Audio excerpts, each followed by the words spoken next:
আল্লাহ সিদ্দিক উচ্চ বিদ্যালয় মাঠে রাজনৈতিক এই ময়দানে বাংলাদেশ জামাত ইসলামী বেলকুচি উপজেলা শাখা আয়োজিত এই নির্বাচনী জনসভার সম্মানিত সভাপতি, সম্মানিত প্রধান অতিথি, সম্মানিত বিশেষ অতিথি এবং বিশেষ আকর্ষণ বৃন্দ, 11 দলীয় জোটের সম্মানিত আমার নেতৃবৃন্দ, আমার প্রাণপ্রিয় এলাকা বেলকুচি রাপামার জনসাধারণের আজকের এই সমাবেশের এক অংশ, আমার সম্মানিত মা এবং বোনেরা, মাইকে শ্রুত বিভিন্ন দোকান পসরা এবং আঙিনায় থেকে শ্রবণরতা আমার সম্মানিত সুধী শুভাকাঙ্ক্ষী, সম্মানিত গুণীজন এবং মা এবং বোনেরা, আমার এই বেলকুচিবাসী,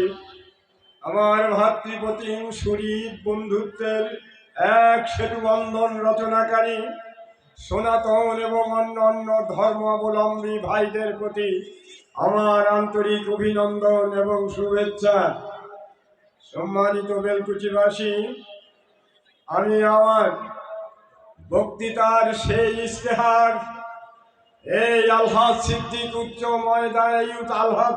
উচ্চ বিদ্যালয় ময়দানে দীর্ঘ 10 মিনিট ব্যাপী আমার এই বেলকুচির উন্নয়ন, চৌফালির নদী ভাঙ্গন, সর্বস্তরের মানুষের অধিকার নিশ্চিতকরণ এবং এই বেলকুচির উন্নয়নের জন্য অতীত সকল ইতিহাস মুছে ফেলার মাধ্যমে বেলকুচিবাসীর অধিকার নিশ্চিত করার জন্য যে ইশতেহার সেদিন পাঠ করেছিলাম, সেই ইশতেহারের সম্পূর্ণ বিস্তৃত ইতিহাস বললে আমার প্রধান অতিথি মনে কষ্ট পাবেন। আমি তাকেই আজকে এই ময়দানে বক্তৃতা দেওয়ার জন্য আমার সুদীর্ঘ 48 বছরের রাজনীতির ইতিহাসে এই আলহাজ সিদ্দিক উচ্চ বিদ্যালয় মাঠে আমি বক্তৃতা দিয়েছি আল্লামা দেলোয়ার হোসেন সাইদি সাহেবের সাথে, আমি বক্তৃতা দিয়েছি আলী হাসান মোহাম্মদ মুজাহিদ সাহেবের সাথে, আমি বক্তৃতা দিয়েছি শহীদ কামরুজ্জামানের সাথে। দীর্ঘ রক্ত পিচ্ছিল রাজনীতির সাথে আমি এই বেলকুচিবাসী একান্ত একজন প্রিয়জন হিসাবে আমি আপনাদের পাশে অতীতে ছিলাম, এখনো আছি।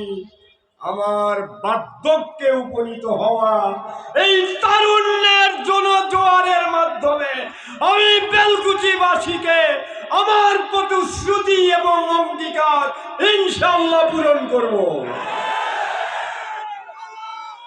সম্মানিত ভাইরা, আমার অনেক ভাইরা বক্তৃতা দিতে সেই মিথ্যাচার এবং যাহা পারিবেন না তাহা করিবার জন্য মিথ্যা ওয়াদা দিয়ে বেলকুচিবাসীকে আর বিভ্রান্ত করতে পারবে না।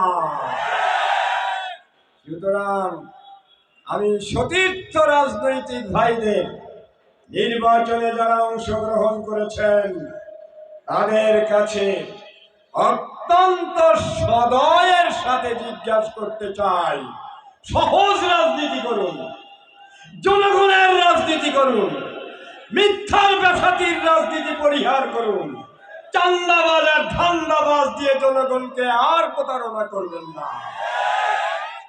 সাহস থাকলে এক মঞ্চে বক্তৃতা দিতেও রাজি আছি।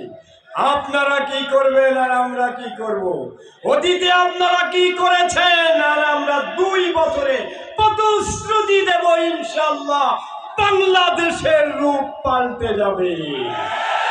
কারণ আমরা আপনাদের মতো মিথ্যাচার, মিথ্যা ওয়াদার রাজনীতি করি না। ওয়াসসালাতু ওয়াসসালামু আলা রাসূলিল কারীম।